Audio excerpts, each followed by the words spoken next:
Om Swastiastu. Pertama-tama, terima kasih atas waktunya kepada dosen pembimbing sekaligus dosen penguji 2, Ikadek Merto Wijayo. Terima kasih atas waktunya kepada dosen penguji 1, Imade Surenata Prabawa. Perkenalkan, nama saya Ketut Basman, NIM 023 kelas A1. Di sini saya ingin mempresentasikan hasil praktek kerja lapangan dengan judul Uno Represent Pila and Resto di Desa Pakso Bali, Klungkung, Bali. Baik, di sini saya akan mempresentasikan praktek kerja lapangan. Perencanaan Uno Represent Pila and Resto di Desa Pakso Bali, Klungkung, Bali. Perencanaan Uno Represent Pila and Resto di Desa Pakso Bali, Klungkung merupakan sebuah proyek swasta yang diperoleh pihak Apadasto Bali melalui menunjuk langsung dari klien yaitu pihak Imade Putra Wijaya, di mana Apada Studio Bali ditunjuk langsung oleh klien sebagai lokal arsitek. Dalam proyek ini didasarkan atas aspek kepercayaan dalam pelaksanaannya. Selanjutnya ada latar belakang. Di masa seperti sekarang, pertumbuhan sumber daya manusia semakin meningkat. Oleh sebab itu, kualitas sumber daya manusia dituntut untuk mempunyai skill dan kemampuan dalam bidang keahlian tertentu. Karena itu, para lembaga pendidikan ataupun universitas melakukan pembelajaran dengan diadakannya praktek kerja lapangan. Arsitek dapat berperan di dalam mendukung perencanaan kota urban planning, dapat berperan di dalam mendukung perencanaan kota urban design, dapat berperan di dalam perencanaan dan perancangan lingkungan kawasan, dapat berperan di dalam perencanaan dan perancangan bangunan, perancangan interior, ruang dalam bangunan, perancangan taman, dan lain-lain.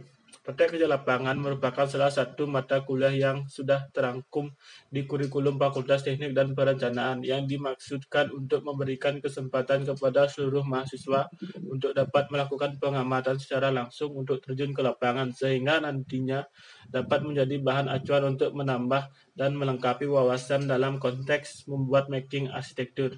Sehingga berdasarkan hal tersebut, penulis yang telah mengikuti PKL praktek kerja lapangan bidang perencanaan di sebuah kantor konsultan arsitek yaitu Apada Studio Bali menyusun sebuah laporan berdasarkan hasil pengamatan di lapangan dengan mengambil sebuah proyek sebagai objek pembelajaran yang ditinjau yaitu perencanaan Uno Represent Pila and Resto di Desa Pakso Bali, Klungkung, Bali. Di sini ada tujuan, sasaran, dan manfaat. Tujuan PKL perencanaan bertujuan memberikan pengalaman kepada mahasiswa dalam suatu proyek perencanaan dimulai dari persiapan, koordinasi, dan prosedur pengambilan keputusan, tata kelola studio perencanaan dan perancangan, pengendalian produk rancangan, pelaksanaan teknik merancang sampai pada tahap pelelangan serta pengawasan berkala. Sasaran dari PKL ini yaitu penulis mampu untuk memahami dan mempraktekkannya di dunia kerja. Dalam hal perencanaan Uno Represent Pila and Resto di Desa Pakso Bali, Klungkung, Bali, baik dari aspek teknis maupun non-teknis. Manfaat dari praktek kerja lapangan ini yaitu dapat meningkatkan wawasan keilmuan mahasiswa tentang situasi dalam dunia kerja, dapat menjadi tolak ukur pencapaian kinerja program studi khususnya untuk mengevaluasi hasil pembelajaran oleh instansi tempat PKL, serta mempelajari masalah-masalah yang ada dalam penerapannya. Selanjutnya ada tinjauan pustaka. Pengertian pila. Pila merupakan sebuah rumah atau bangunan yang berada pada sebuah lereng pegunungan yang cenderung bukan merupakan tempat tinggal tetap, namun hanya digunakan sebagai tempat tinggal sementara untuk berlibur pemiliknya atau bisa juga disewakan kepada para pengunjung. Selanjutnya ada pengertian restoran. Restoran adalah usaha menyediakan jasa makanan dan minuman dilengkapi dengan peralatan dan perlengkapan untuk proses pembuatannya, penyimpanan dan penyajian di suatu tempat tetap yang tidak berpindah-pindah dengan tujuan memperoleh keuntungan dan atau laba. Selanjutnya ada fungsi pila. Pila dapat difungsikan sebagai sarana penginapan yang tidak hanya digunakan untuk beristirahat saat berliburan ataupun berekreasi, tetapi juga keperluan tertentu untuk sarana tempat berkumpul dan musyawarah (rapat) dengan memberikan pelayanan jasa kamar dan ruangan rapat. Selanjutnya ada fungsi restoran sebagai tempat untuk bertemunya seseorang atau tempat berkumpul keluarga serta pertemuan penting seperti rapat suatu perusahaan sebagai fasilitas untuk kegiatan pengunjung restoran selain untuk makan dan minum. Di sini ada tinjauan fungsi proyek. Proyek merupakan gabungan dari sumber-sumber daya seperti manusia, material, peralatan, dan modal atau biaya yang dihimpun dalam suatu wadah organisasi sementara untuk mencapai sasaran dan tujuan. Selanjutnya ada pelaksanaan proyek perencanaan. Adalah sebuah tindakan atau kegiatan yang sudah disusun secara matang dan terperinci. Kegiatan ini akan dilakukan setelah adanya perencanaan. Tahapan yang dilakukan dalam proses perencanaan yaitu meliputi penentuan besaran ruang, konsep-konsep, tema, rancangan, kemudian dilanjutkan ke tahap membuat gambar perencanaan (desain). Manajemen proyek. Manajemen proyek adalah cara pengelola dan mengorganisir berbagai aset sumber daya manusia, waktu, serta kualitas pekerjaan proyek, sehingga proyek menghasilkan kualitas yang maksimal dalam waktu yang sudah direncanakan, serta memberikan efek kesejahteraan bagi karyawannya. Selanjutnya ada gambaran umum proyek. Proyek Uno Riverside Villa and Resto ini terletak di wilayah Kabupaten Kelungkung, tepatnya di Desa Paksa Bali. Proyek ini merupakan proyek villa dan restoran yang dibagi menjadi beberapa unit bangunan. Proyek ini memiliki area yang sangat kompleks dengan memiliki luas bangunan 816 meter persegi yang berdiri di atas set seluas 2.680 meter persegi.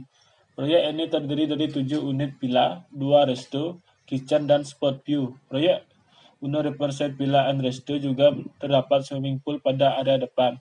Di samping kanan kiri proyek Uno Riverside Villa and Resto masih lahan terbuka hijau serta menghadap langsung ke area Tukat Uno sebagai point view dari proyek Uno Riverside Villa and Resto. Proyek ini memiliki akses dengan lebar 4 meter. Selanjutnya di sini ada gambaran umum konsultan perencana. Apada Studio Bali, IGD Ari Priyanata Putra sebagai prinsipal arsitek adalah praktik arsitek pribadi. IGD Ari Priyanata Putra ST seorang arsitek asal Bali, Indonesia yang telah memiliki izin usaha dalam hal jasa dan konsultan. Apada Studio Bali berlokasi di Bali, yang lebih tepatnya berada di Jalan Kapten Agung, nomor 1 Denpasar, yang berdiri dari tahun 2016, di mana Apada Studio Bali sendiri didukung oleh arsitek muda berbakat yang menggunakan energi kreatif dan semangat mereka dalam melakukan pekerjaan mereka. Sementara pada saat yang sama bekerja keras untuk memenuhi berbagai kebutuhan dan harapan dari kalian. Pekerjaan yang diambil dan dihandle oleh Apada Studio Bali bervariasi mulai dari rumah, tempat tinggal, villa, hotel, apartemen, resort, spa, pusat kecantikan, galeri toko, klub malam, kantor, hingga bangunan sosial dan komunitas. Di sini ada struktur organisasi dan pembagian kerja. Prinsipal arsitek yaitu Gede Ari Priyanata Putra ST. Drafter 2D yaitu Gede Rai Semardika. Drafter 2D dan 3D yaitu Saniasa Purusatama. Junior arsitek atau mahasiswa PKL yaitu Hi Ketut Basma, saya sendiri IKD Agus Berliana Arbi, Iputu Alit Santano. Terorganisasi Apada Studio Bali dari hasil wawancara dengan Bapak Gede Ari Priyanata Putra ST. Prinsipal arsitek atau direktur bertugas mengawasi dan memberi konsep desain pada suatu proyek serta mengurus administrasi dan keuangan kantor dan merangkap menjadi koordinator terhadap perencanaan proyek yang sedang berjalan. Drafter 2D dan 3D desain mengerjakan gambar 2D dimensi gambar kerja dan juga mengerjakan gambar 3D visual bangunan. Junior arsitek sendiri atau mahasiswa PKL mengikuti instruksi perencanaan dari prinsipal dan proyek arsitek. Selanjutnya yaitu proses mendapatkan pekerjaan. Apada Studio Bali dalam mendapatkan suatu pekerjaan proyek melalui perseorangan atau swasta bahkan dari pemerintah. Baik dari segi perencanaan maupun pengawasan, proyek biasanya diperoleh dari rekan bisnis, sahabat, rekan hobi, subpekerjaan, bisa melalui rekan arsitek, penawaran proposal, tidak terkecuali pada klien yang baru yang memperoleh informasi dari proyek-proyek yang telah dikerjakan serta klien yang mengetahui Apada Studio Bali melalui akun media sosial seperti web, Facebook, dan sebagainya. Serta untuk proyek pemerintah, Apada Studio Bali mendapatkan melalui tahap pelelangan atau tender. Selanjutnya di sini ada hak, kewajiban, dan tanggung jawab konsultan. Hak konsultan memperoleh imbalan jasa dari perencanaan proyek sesuai dengan perjanjian kontrak yang sudah disepakati. mendapatkan penjelasan data yang berkaitan dengan proyek yang dikerjakan. Selanjutnya ada kewajiban. Dapat menyelesaikan pekerjaan perencanaan yang sudah ditentukan oleh klien sesuai dengan lingkup pekerjaan yang ditugaskan. Mampu memberikan konsultasi secara periodik dengan klien selaku pemberi tugas. Melakukan perbaikan atau perubahan bila diperlukan terhadap gambar yang dalam proses perencanaan. Selanjutnya ada tanggung jawab konsultan. Mampu menjadi penasehat di dalam segala hal secara profesional bagi klien ataupun konsultan lainnya. Dapat bertanggung jawab atas segala dampak yang akan terjadi dari kerugian yang ditimbulkan akibat kesalahan hasil perencanaan yang dikerjakan, serta keterlambatan waktu pelaksanaan di pekerjaan yang sudah disepakati sebelumnya. Di sini ada pelaksanaan perencanaan proyek, yaitu persiapan penugasan perencana. Hal pertama, melakukan pengumpulan data primer yaitu dengan turun langsung ke lapangan di Desa Pasebali, Klungkung, Bali untuk melihat kondisi sekitar set dan mengukur luasan set. Hal kedua yaitu melakukan tahapan dilakukannya konsep desain dengan melakukan penggabungan dari data yang telah didapat dan data yang telah dikonsultasikan serta dilaporkan kepada klien, sehingga dalam tahapan ini didapat data kebutuhan ruang yang direncanakan oleh konsultan pada Studio Bali. Hal ketiga adalah tahapan skematik atau konsep desain di mana data tersebut yang digunakan sebagai dasar konsep atau ide dan disesuaikan dengan keinginan klien, di mana dilakukannya pembuatan block plan dan skematik konsep. Selanjutnya, dalam pelaksanaan perencanaan proyek, ada program kerja dan time schedule. Tahapan program kerja pada proyek. Tahapan persiapan. Pada tahapan ini merupakan tahap di mana konsultan pada Studio Bali melakukan administrasi proyek dengan klien. Tahap ini juga meliputi seperti survei set pada area yang akan direncanakan dan dibangun, kemudian diidentifikasi fungsi dan hal-hal yang diperlukan untuk data perencanaan. Tahapan kedua itu tahap konsep dan desain skematik. Tahapan ini adalah tahap di mana proses perencanaan dimulai dari proses pembuatan program, ruang, identifikasi set, dan penuangan ide konsep. Tahap ketiga itu tahap pengembangan. Pada tahap ini adalah di mana tahapan konsep mulai dikembangkan menuju tahapan yang lebih kompleks dan lengkap. Tahapan ini juga mencakup pembuatan working drawing dan pengembangan konsep 3D desainnya, serta sistem konstruksi dan sistem MEP-nya. Selanjutnya ada time schedule.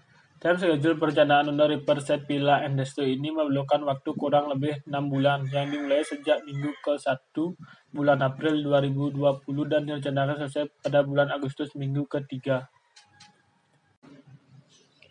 Selanjutnya ada perlengkapan gambar dan pengelolaan kantor. Perlengkapan gambar yang tersedia di kantor konsultan pada Studio Bali, yaitu 2 komputer dan 1 komputer untuk prinsipal arsiteknya, serta setiap staf juga diwajibkan membawa laptop sendiri-sendiri dan printer untuk keperluan mencetak gambar sebagai hard copy. Untuk pengelolaan kantor konsultan pada Studio Bali pada area depan difungsikan sebagai halaman parkir. Bangunan pada Studio Bali terdiri hanya 1 lantai di mana dimaksimalkan pada penempatan ruang kerja yang berada pada area depan. Juga terdapat ruang manajer atau ruang prinsipal arsitek, ruang administrasi, ruang penyimpanan berkas dan printer, teras, serta pantry dan toilet. Selanjutnya ada revisi dan strategi penampilan identitas. Revisi akan dilakukan apabila pihak owner atau pemilik menginginkan adanya perubahan pada gambar dan terdapat desain yang tidak sesuai dengan keinginan pihak kedua atau konsultan jasa. Selanjutnya strategi penampilan identitas.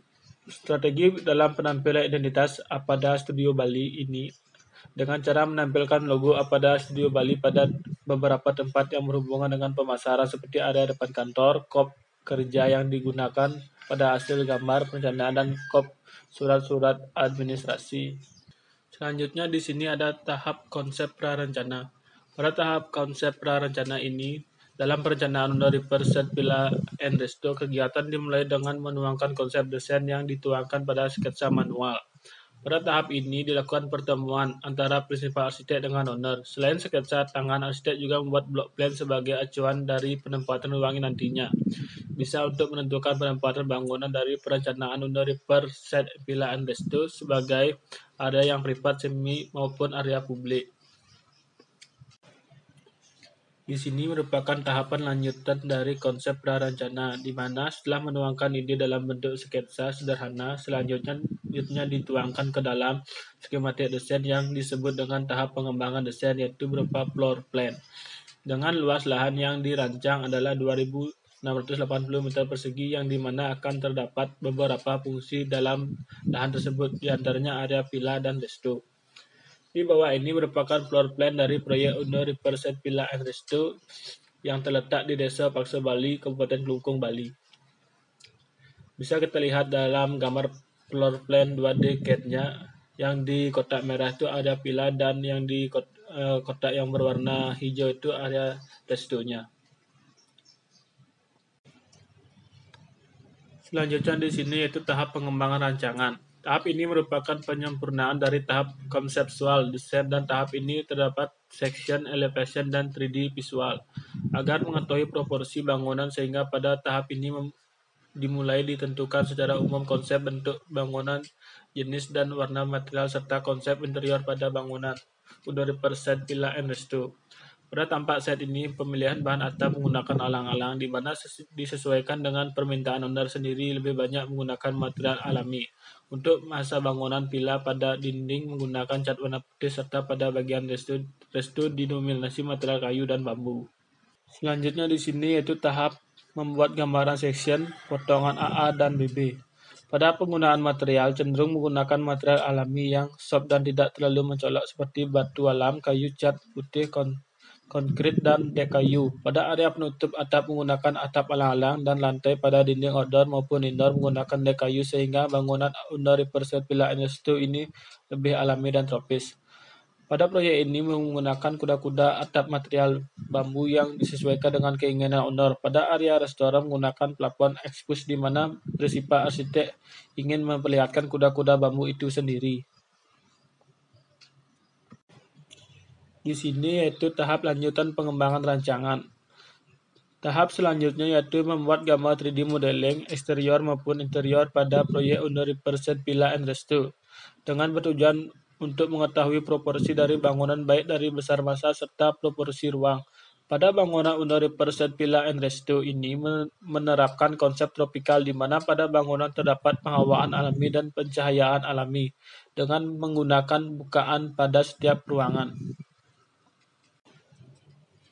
Selanjutnya di sini yaitu tahap penyusunan berbagai jenis dokumen dan serah terima pekerjaan perencanaan.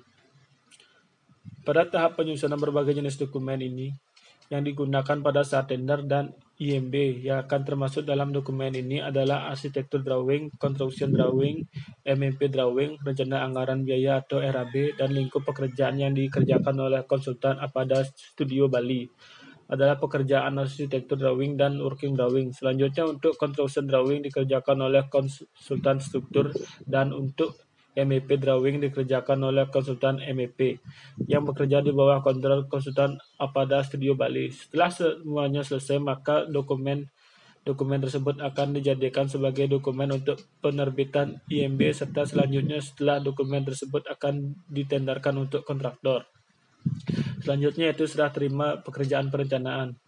Dalam proses perencanaan Uno Riverside Villa and Resto ini, serah terima pekerjaan akan dilakukan setelah semua pekerjaan perencanaan selesai direncanakan dan dikerjakan. Maka tahap selanjutnya adalah serah terima pekerjaan perencanaan dari arsitek kepada kontraktor. Kontraktor pelaksana akan selanjutnya melanjutkan pekerjaan dari perencanaan untuk diwujudkan ke dalam bentuk bangunan. Selanjutnya di sini ada kesimpulan dan saran. Berdasarkan dari laporan yang penulis susun, penulis mendapat kesimpulan bahwa lingkup pekerjaan konsultan Apada Studio Bali pada proyek Uno Riverside Villa and Resto ini sebagai konsultan perencana saja, yang pekerjaannya meliputi gambar arsitektur, gambar struktur secara umum saja, dan gambar 3D. Wewenang konsultan Apada Studio Bali dalam perencanaan proyek Uno Riverside Villa and Resto ini yaitu berhak mengajukan ide atau gagasan desain yang digunakan penyempurnaan desain. yang tentunya atas dasar pertimbangan dari keinginan pihak pertama atau owner. Dalam teknis perancangan, Apada Studio Bali menggunakan 2 tahap, yaitu prarancangan dan pengembangan rancangan. Selanjutnya, saran. Selama penulis mengikuti praktek kerja lapangan di kantor konsultan Apada Studio Bali, banyak hal baru yang dapat dipelajari tentang bagaimana konsultan arsitek bekerja, bagaimana sistematis dalam pekerjaan di lapangan, bagaimana cara membangun networking yang baik, dan sebagainya. Saran yang dapat diberikan penulis berdasarkan pengamatan kepada konsultan Apada Studio Bali, diantaranya untuk pihak Apada Studio Bali sendiri agar menambah staf untuk daftar dan penambahan unit komputer, karena komputer yang terdapat pada Studio Bali hanya bisa digunakan satu komputer untuk proses rendering, sehingga dapat menghambat proyek yang akan dikerjakan.